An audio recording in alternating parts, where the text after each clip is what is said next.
Саламатсыңарбы балдар? Кандайсыңар? Кандай салдыңар? Маанайыңар кандай?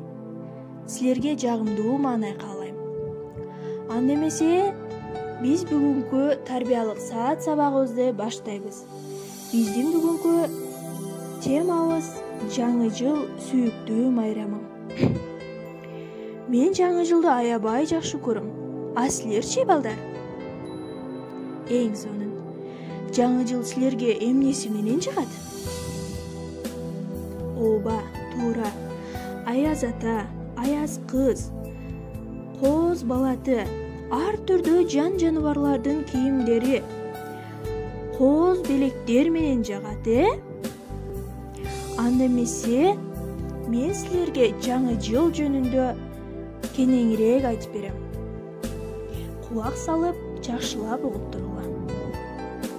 Жаңы жыл ажайып майрам. Аяз ата менен аяз кыз балдарга белектерди алып келет.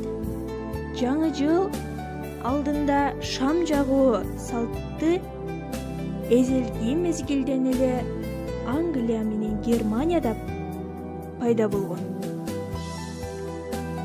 Ал мезгилде адамдар кышкы токойдо арчанын алдына чогулушуп, от жагып, ырдап, бийлеп, көңүл ачып отурушчу экен.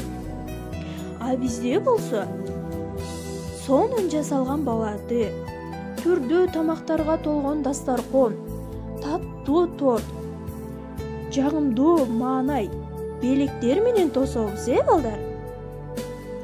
Балдар, анда мен силерге жаңы жыл жөнүндө ыр айтып берем.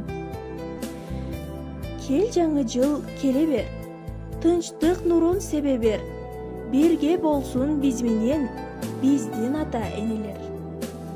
Балдар, силерге ыр жактыбы? Эң жакшы. Балдар, силер жаңы жыл жөнүндө аз да болсо маалымат